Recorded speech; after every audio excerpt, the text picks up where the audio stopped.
Welcome my channel यार active study. आज हम करने वाले हैं chapter 1 number system class 9 part 3।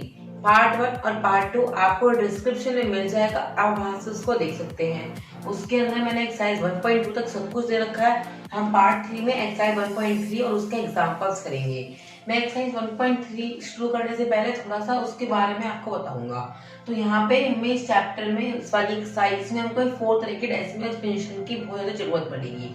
तो बेसिकली ये 4 तरह के डेसिमल एक्सपेंशन होती क्या है। तो पहले मैं आपको सिंपल तरीके से आपको ये चीज डिस्कस करूंगा, उसके बाद ही हम अपना एक्सरसाइज और एग्जांपल स्टार्ट करेंगे। तो पहले मैं आपको सिंपली बताता हूँ टर्मिनेटिंग और नॉट टर्मिनेटिंग। ये 2 काइंड्स ऑफ डेसिमल एक्सपेंशन है। मैं यहाँ पे 4 काइंड्स ऑफ डेसिमल एक्सपेंशन लिख रखे हैं। इंपॉर्टेंट टर्मिनेटिंग नॉट टर्मिनेटिंग ये है। एक ही वर्ड होता है रिकरिंग और एक होता है नॉट रिकरिंग। ये भी आपको समझ में आ जाएगा, पर पहले हम टर्मिनेटिंग और नॉट टर्मिनेटिंग समझ लेते हैं कि होता क्या है। तो ये हमारे डेसिमल एक्सटेंशन है 2 तरह के। तो जैसे कि आपको कोई भी डिजिट मिली हुई है 76/100। आप सपोज कीजिए कि आपको 76/100 मिली हुई है, तो आप इसको डिवाइड करेंगे तो आपका आंसर आएगा 0.76। हमने यहाँ से 2 जीरो हटा दी, तो यहाँ पे ये हम इसको डिवाइड कर रहे हैं तो इस साइड चला जाएगा, तो आएगा 0.76। तो ये पूरा डिवाइड हो रहा है, मतलब इसका आंसर जो इसका रिमाइंडर है वो 0 आ रहा है। तो ये हो जाएगा टर्मिनेटिंग, मतलब इसका ये टर्मिनेटिंग हो गया, क्योंकि इस जिन मतलब आपको बेसिकली बहुत ही सरल शब्दों में हम कह सकते हैं जिनका रिमाइंडर 0 आता है, जो पूरे डिवाइड हो जाते हैं उन्होंने टर्मिनेटिंग कहते हैं। अब जैसे हम बात करते हैं नॉट टर्मिनेटिंग की, जैसे हमने एग्जांपल लिया 8/3। अगर आप इसको डिवाइड करोगे तो टर्मिनेट नहीं होगा, मतलब ये डिवाइड ही नहीं होगा, ये आपको चलता जाएगा, मतलब इसके अंदर आपको रिमाइंडर 0 नहीं मिलेगा। जैसे कि आप इसको करते हो तो आप यहाँ पे 2 से चलाओगे तो यहाँ पर 2 बचेगा, यहाँ पे डेसिमल लगा के 0 पुट करोगे तो यहाँ पे आप 6 से चलाओगे, उसके बाद यहाँ पे 2, यहाँ डेसिमल लगा हुआ है तो यहाँ 0, तो यहाँ पे 2, तो ऐसे ऐसे आप डेसिमल यहाँ 0 आगे चलता जाएगा, ये आपका रिमाइंडर का 0 नहीं आएगा। मतलब ये हो गया इसका डेसिमल एक्सपेंशन हो गया नॉट टर्मिनेटिंग। जो नंबर आपके डिवाइड नहीं होते हैं उनको नॉट टर्मिनेटिंग कहते हैं, और जिनका रिमाइंडर आपको 0 मिल जाता है, मतलब जो डिवाइड हो जाता है पूरे, हम उनको कहते हैं टर्मिनेटिंग। अब हम बात करते हैं टर्मिनेटिंग रिकरिंग की। मैंने आपको यहाँ पे टर्मिनेटिंग समझाया ही है कि टर्मिनेटिंग किस नंबर से कहते हैं, पर आगे में यहाँ पे एक वर्ड मिला है रिकरिंग। वो टर्मिनेट तो है पर वो रिकरिंग है। जैसे कि मैं आपको एक एग्जांपल देता हूँ। हमने एक एग्जांपल लिया 0.7272। हमने एक एग्जांपल लिया, जो हमारा क्वेश्चन है वो हमारा 0.7272 आया डिवाइड करके।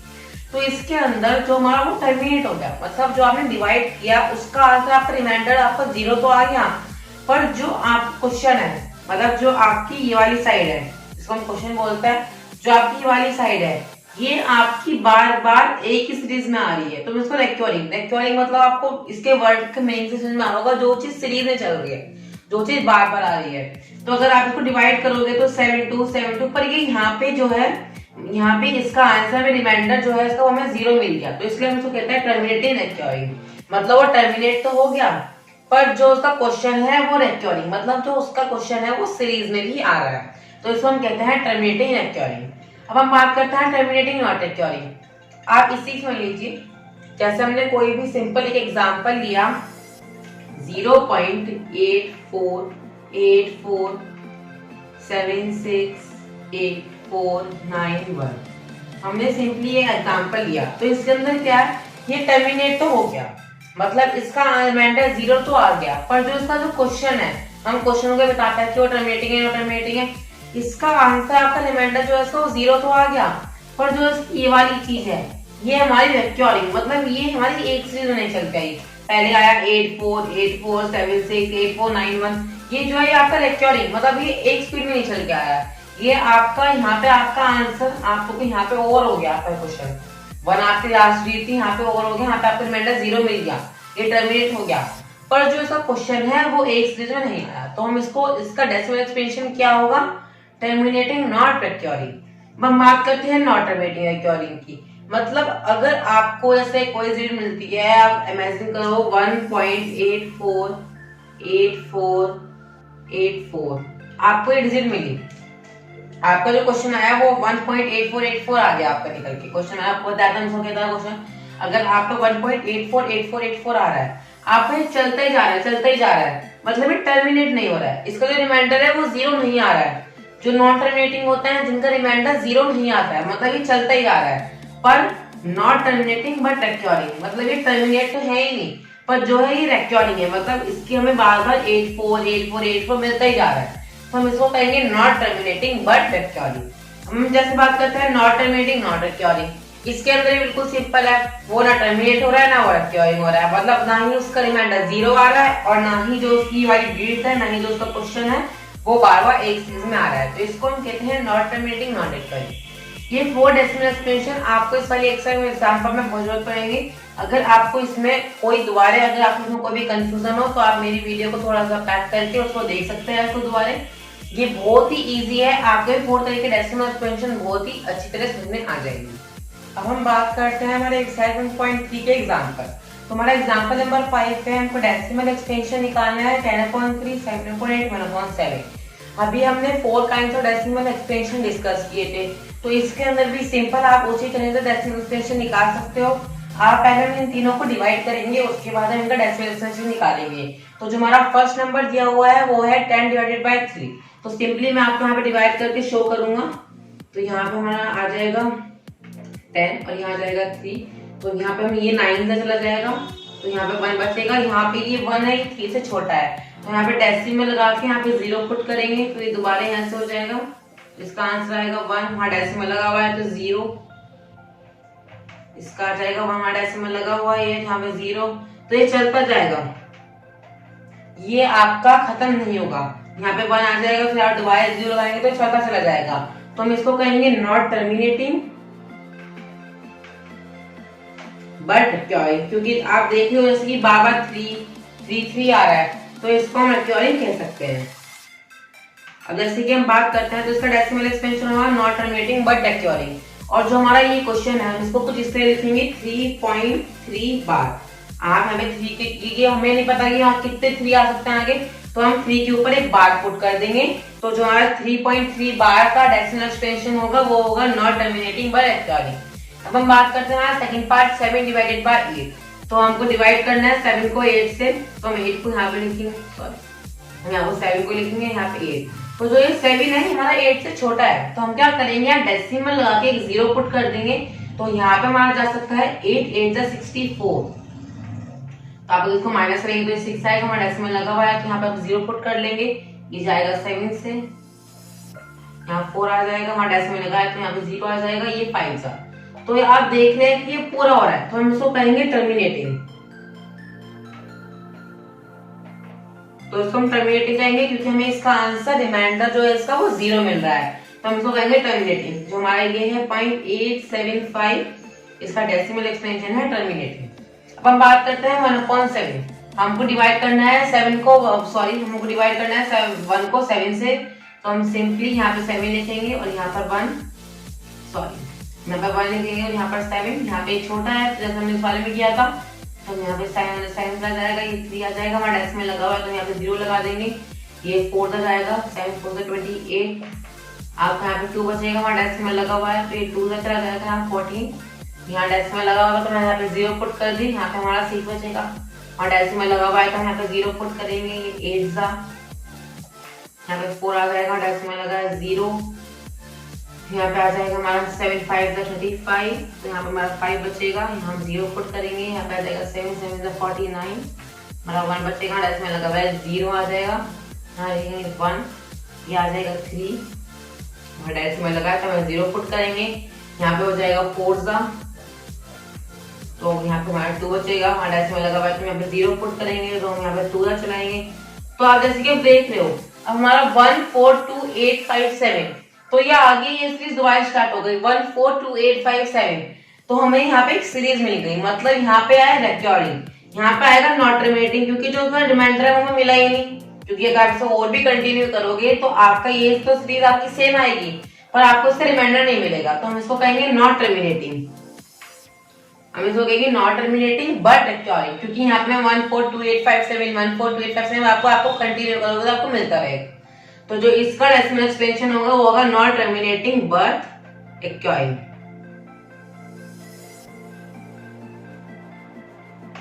तो हमारा आपको फर्स्ट वाले में हमारा था नॉट टर्मिनेटिंग बट रेक्योरिंग, जैसे हमारा इसके अंदर था इसके अंदर भी चल रहा था, पर जो ये वाली सीरीज थी ये आपकी ये रेक्टेंगुलर वाली थी, तो हमने इसको लिखा नॉट टर्मिनेटिंग, क्योंकि यहाँ पे हमें रिमाइंडर 0 नहीं मिला था, तो इसका हो जाएगा नॉट टर्मिनेटिंग बट रेक्टेंगुलर, जैसे हमने यहाँ पे हुआ। तो ये दोनों बिल्कुल सेम है और इसके अंदर हमारा टर्मिनेट हो रहा है, तो हम इसको लिखेंगे आपको जैसे ये एग्जांपल नंबर 5 से समझ में आ गया होगा। अब हम करेंगे अपना एग्जांपल नंबर 6।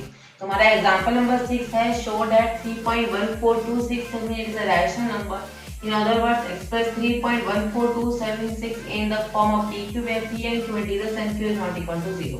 हमको जो है ये नंबर दे रखा है 3.14278 को उसको रैशनल नंबर के फॉर्म में शो करना है, और जो रैशनल नंबर के फॉर्म में होता है p बाय q की फॉर्म में लिखते हैं, और p और q दोनों ही इंटीजर्स होने चाहिए, और जो q है वो 0 की इक्वल भी नहीं होना चाहिए। तो सिंपली पहले मैं यहाँ पे ये नंबर लिख लेता हूँ 3.1427678। तो हमको इस वाले नंबर को रैशनल फॉर्म नंबर की फॉर्म में शो करना है, तो हम इसको p बाय q की जो नंबर p बाय q की फॉर्म में हम शो करते हैं उनको रैशनल नंबर कहते हैं। तो इसके अंदर हमको 3.1427678 को रैशनल नंबर की फॉर्म में शो करना है, तो हम क्या करेंगे, जो ये डेसिमल है इसको रिमूव कर देंगे। तो जो इसके नीचे है हमें यहाँ पे 6 डिजिट्स हैं, तो यहाँ पे हमें 6 0 मिल जाएंगे, और हम इससे पहले 1 पुट कर देंगे। तो जो हमारा q है ये हमारा 0 भी नहीं रहेगा, और जो ये p बाय q की फॉर्म में भी आ जाएगा, और ये दोनों ही नंबर है ये इंटीजर्स भी गिराएंगे। तो जो इसको p बाय q की फॉर्म में लिखने का सही तरीका है वो है 3.1427678 अपॉन 1 2 3 4 5 6 7। हम यहाँ पे 6 0 पुट कर दिए हैं, और ये 3.1427678। तो यहाँ से आप डेसिमल हटा के नीचे 6 0 लगा के इसको p बाय q की फॉर्म में लिख सकते हैं। p और q हम p बाय q की फॉर्म में लिखते हैं वो हमारे रैशनल नंबर होते हैं, और ये दोनों ही हमारे इंटीजर्स भी हैं, और जो q है वो 0 की इक्वल भी नहीं है। अब हम बात करते हैं एग्जांपल नंबर 7 और एग्जांपल नंबर 8। मैंने एग्जांपल नंबर 7 और एग्जांपल नंबर 8 इसलिए लिखा है एक साथ क्योंकि दोनों एग्जांपल बिल्कुल सेम है, और एग्जांपल नंबर 9 में की तरह ही है, बस उसके अंदर बहुत ही स्मॉल डिफरेंस है, वो मैं आपको अलग से भी समझाऊंगा पूरा। पहले हम एग्जांपल नंबर 7 और एग्जांपल नंबर 8 कंबाइन समझेंगे। तो इसके अंदर हमें सिंपली दिया हुआ है, जो हमें शो करना है जो 0.333 है, हमें 0.3 बार शो करना है। हम इसको p बाय q की फॉर्म में लिख सकते हैं, और p और q दोनों इंटीजर्स होने चाहिए, और जो q है वो 0 की इक्वल नहीं होना चाहिए। तो इसे करने का भी बहुत ही इजी मेथड है। पहले हम x को 0.3 के इक्वल रख लेंगे, 0.3 बार। तो हम लोग 0.3 बार है, बार का मतलब होता है कि हमें नहीं पता है कितने 3 हैं, तो हम 0.3 बार को कुछ इस तरह भी लिख सकते हैं 0.333, क्योंकि हमको नहीं पता कि 0.3 बार में कितने 3 हैं, तो हम इसको इस तरह लिख सकते हैं। ये हमारी इक्वेशन नंबर 1 हो जाएगी। आपको मैं सिंपल वे में बताऊं, जो ये डेसिमल है इसके बाद बार होना बहुत ही जरूरी है इन वाले क्वेश्चंस में। जैसे आपको एग्जांपल नंबर 8 है, आपको इसके अंदर भी यहाँ पे बार मिला हुआ है डेसिमल के बाद। अगर आप एग्जांपल नंबर 9 देखोगे तो उसके अंदर डेसिमल के बाद बार है, पर उसके अंदर कुछ इस तरह का नंबर है 7.234, तो उसके अंदर जो ये वाला डिजिट है डेसिमल के बाद वाला, इसके अंदर बार नहीं है, तो इसलिए उस क्वेश्चन को हम थोड़ा अलग मेथड से करेंगे। उसके अंदर में डेसिमल के बाद का बार लाना पड़ेगा। इसके अंदर में ऑलरेडी बार दे रखा है, तो पहले हम इसे सिंपल वे में करेंगे। मैं आपको समझाता हूँ ये किस तरह होगा। पहले आपको x को 0.3 बार की इक्वल रखना है, उसके बाद हम x को कुछ इस तरह लिखेंगे x इज इक्वल टू 0.333, क्योंकि हमको नहीं पता कि 3 में है तो हम इसको इस तरह लिख सकते हैं। तो ये हमारी इक्वेशन नंबर 1 हो जाएगी। तो फिर हम क्या करेंगे, हमें यहाँ पे 3 के ऊपर बार है, मतलब यहाँ पे 1 डिजिट के ऊपर बार है। आपको जितने भी डिजिट के ऊपर बार मिलेगा आप उतने ही 0 से मल्टीप्लाई करेंगे। जैसे कि आपको यहाँ पे 3 के ऊपर बार मिला है तो आप इसको 10 से मल्टीप्लाई करेंगे। आपको अगर 2 डिजिट के ऊपर बार मिलेगा तो आपको 100 से मल्टीप्लाई करेंगे। 3 डिजिट के ऊपर बार मिलेगा तो उसको 1000 से मल्टीप्लाई करेंगे। सिंपल वे में हमको यहाँ पे 3 के ऊपर बार मिला हुआ है, मतलब 1 डिजिट के ऊपर बार मिला हुआ है, तो हम इसको 10 से मल्टीप्लाई करेंगे। तो 4 डिवाइडेड बाय 10, तो ये हम अगर उसको 10 से मल्टीप्लाई करेंगे तो ये हो जाएगा 10x, और अगर हम इसको करेंगे तो जो डेसिमल है ये 3 के बाद आ जाएगा, तो ये हो जाएगा 3.33। हमें नहीं पता इसमें कितने 3 है, हम यहाँ से एक 3 और ले लेंगे जिससे डेसिमल के बाद के नंबर सेम हो जाए। आप चाहे तो कोई जरूरी भी नहीं है, पर आप चाहे तो ले सकते हैं जिससे हमारे डेसिमल के नंबर के बाद के सेम हो जाए। तो ये हो जाएगी हमारी इक्वेशन नंबर 2। आप equation number 2 minus equation number 1 करेंगे तो आपको आपका आंसर मिल जाएगा। तो मैं आपको यहाँ पे रख सकता हूँ माइनस, आपको बहुत ध्यान से करना है। यहाँ पे हमारा 10x और यहाँ पे लिखेंगे 3.333, और ये है हमारा x, यहाँ पे लिखेंगे 0.333। तो हम इसको माइनस करेंगे तो यहाँ पे आ जाएगा 3 और यहाँ पे आ जाएगा आपका 9x। तो ये आपका 9x/3 आ जाएगा। तो यहाँ पे हम यहाँ पे शिफ्टिंग करेंगे, ये जो 9 है ये डिवाइड में चला जाएगा, इसको कट करके ये हो जाएगा 1/3। तो आप ऐसे की देख रहे हैं ये 1/3 p/q की फॉर्म में है। ये एक रैशनल नंबर भी है क्योंकि p/q की फॉर्म में है, और जो ये p और q दोनों इंटीजर्स भी हैं, और जो q है वो 0 भी नहीं है। ऐसे ही आपका एग्जांपल नंबर 8 भी होगा। इसके अंदर बस आपको 2 डिजिट्स के बार मिला हुआ है। तो जैसे मैंने यहाँ पे 10 से मल्टीप्लाई किया था, तो आप यहाँ पे 100 से मल्टीप्लाई करेंगे। तो जो आपकी इक्वेशन नंबर 2 है, मतलब जो आपकी इक्वेशन नंबर 2 बनेगी इस एग्जांपल नंबर 8 में, इक्वेशन नंबर 1 तो आपकी बिल्कुल सिंपल बन जाएगी। इक्वेशन नंबर 1 तो आपकी ये बनेगी 1.2727। आप इसको x की इक्वल रख के इसको इस तरह लिख सकते हैं 1.27। तो आपकी इक्वेशन नंबर 1 बन जाएगी। आपकी जो इक्वेशन नंबर 2 मिलेगी, यहाँ पे मैं 2 के बार मिला हुआ है तो उसको 100 से मल्टीप्लाई करेंगे तो ये हो जाएगा 100x। यहाँ पे हम 100 से मल्टीप्लाई करेंगे तो यहाँ पे आ जाएगा डेसिमल में 27 के बाद आ जाएगा, तो ये हो जाएगा 127.27। यहाँ पे 4 डिजिट्स है डेसिमल के बाद इक्वेशन नंबर 1 में, तो हम यहाँ पे भी 4 डिजिट्स कर लेंगे। क्योंकि हमें नहीं पता कि इसके अंदर कितना है तो हम यहाँ से 27 और ले सकते हैं। तो हम इसको 100x माइनस हम इक्वेशन 2 माइनस इक्वेशन नंबर 1 करेंगे, जैसे हमने एग्जांपल नंबर 7 में किया था। एग्जांपल नंबर 8 में भी हम इस तरह करेंगे। तो हम यहाँ पे लिखेंगे x और यहाँ पे आ जाएगा आपका 1.2727। तो अगर आप इसको माइनस करेंगे तो आपका यहाँ पे आएगा 126 और आपका यहाँ पे आएगा 100x। तो यहाँ पे शिफ्टिंग करके 126/100 आप इनको अगर कट करेंगे तो आपका जो भी आंसर आएगा वो आपका एग्जांपल नंबर 8 का आंसर हो जाएगा। और वो ही p/q की फॉर्म में भी होगा, और जो q है उसके अंदर 0 इक्वल भी नहीं होगा, और p और q दोनों ही इंटीजर्स होंगे। तो एग्जांपल नंबर 7 और एग्जांपल नंबर 8 बिल्कुल सेम है। अब हम करेंगे एग्जांपल नंबर 9। हमारा एग्जांपल नंबर 9 एग्जांपल नंबर 7 और एग्जांपल नंबर 8 की तरह ही है, बिल्कुल सेम मेथड है। मैंने आपको बताया था कि डेसिमल के बाद बार होना बहुत ही इंपॉर्टेंट है सभी टिप्स पे, इन तरह के क्वेश्चंस में। तो इसके अंदर ऐसा आप देख रहे हो तो हमें इसके अंदर मिला हुआ है 0.235। तो हमें यहाँ पे 35 पे बार मिला हुआ है, तो यहाँ पे 2 पे हमें बार नहीं मिला हुआ है। तो हम क्या करेंगे, हम इसको x की इक्वल रख लेंगे 0.235 को। हमको ये 2 के ऊपर बार लाने के लिए 2 के ऊपर बार तो ही लाएंगे, हम क्या करेंगे दोनों को 10 से मल्टीप्लाई कर लेंगे। तो 10 से मल्टीप्लाई करके क्या होगा कि डेसिमल है 2 के बाद आ जाएगा।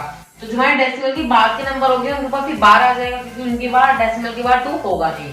तो हम इसको 10 से मल्टीप्लाई करेंगे तो ये हो जाएगा 10x और यहाँ पे आ जाएगा आपका 2.35 बार। तो आपका ये इस तरह आ जाएगा। तो फिर हम 10x को कुछ इस तरह लिख सकते हैं 2.35 हम कुछ इस तरह लिख सकते हैं, क्योंकि बार का मतलब हमें नहीं पता कितने 35 है। हम इसे इस तरह लिख लेंगे। यहाँ पे 2 के ऊपर बार है तो हम 10x और 2.35 को 100 से मल्टीप्लाई करेंगे तो ये हो जाएगा 1000x।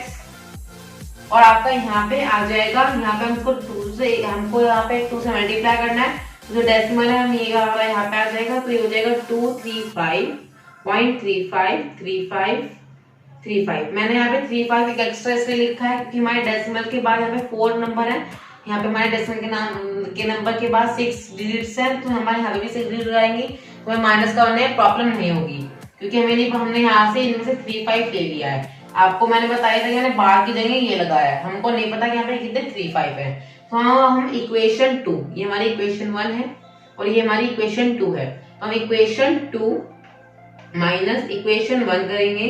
तो हम इसको कुछ इस तरह करेंगे 1000x 235.3535 और यहाँ पे हमारा आएगा 10x, यहाँ पे हमारा आएगा ये 235, यहाँ पे हमारा 235 था इक्वेशन नंबर 2 में, वहाँ पे हमारा आएगा 2.3535। तो अगर आप 1000 में से 10 अगर आप 10 माइनस करोगे तो वो आपका आएगा 990 और ये हो जाएगा 990x, और अगर यहाँ पे माइनस करोगे तो आपका आएगा 233.0, मतलब यहाँ पे सब माइनस हो जाएगा, यहाँ पे हम कुछ लिखने की जरूरत नहीं है। तो x के बराबर आ जाएगा 233 और 990। आप इसको जब कट करोगे तो आपका p/q की फॉर्म में आ जाएगा, ये भी p/q की फॉर्म में। और आप इसको कट कर सकते हो। इसको कट करके आपको जो भी आंसर आएगा वो आपका पी बाई क्यू की फॉर्म में आ जाएगा, और जो पी बाई क्यू है वो दोनों ही इंटीजर्स भी होंगे आपके, और जो क्यू है वो 0 के इक्वल भी नहीं होगा। मैं यहाँ पे आपको कट करके शो नहीं कर रहा हूँ, आप इसको कट करोगे तो आपका पी बाई क्यू की फॉर्म में आ जाएगा। अब हम बात करते हैं एग्जांपल नंबर 10 की। हमारा एग्जांपल नंबर 10 है find a rational number between 1/7 and 2/7। हमको 1/7 और 2/7 का बीच का एक रेशनल नंबर निकालना है। तो सिंपली आप 1/7 और 2/7 को डिवाइड कर लेंगे तो हमारे आंसर ये आएंगे। तो इसके बीच का एक रेशनल नंबर निकालने के लिए हमको जो 1/7 का आंसर आया था उससे एक बड़ा नंबर, और जो 2/7 का आंसर आया था उससे एक छोटा नंबर फाइंड करना है। तो आप दिया है इनफिनिट नंबर बिटवीन 1/7 एंड 2/7। आपको कोई भी रेडियस मिली हो उनके बीच के बहुत ही सारे रेशनल नंबर होते हैं। तो पहले आपको सिंपली उसको डिवाइड कर लेना है। उसके बाद आपको इससे एक नंबर मिला हुआ है 0.142857। तो इससे आपको कोई बड़ा नंबर देखना है, जैसे कि इससे आपको कोई मतलब कि आपको ऐसा नंबर देखना है जो इन दोनों के बीच में आए। तो हम कोई भी नंबर लेते हैं, जैसे कि हमने एक नंबर लिया 0.1500 तो जो आपका ये नंबर है ये आपका हो गया रेशनल नंबर बिटवीन 1/7 और 2/7। आप और कोई भी एग्जांपल ले सकते हैं 0.72307450। बस आपको इतना ध्यान रखना है, ना ही तो टर्मिनेटिंग होना चाहिए और ना ही रेक्योरिंग होना चाहिए। रेशनल नंबर हमारा वही होता है जो कि ना टर्मिनेटिंग होता है ना रेक्योरिंग होता है।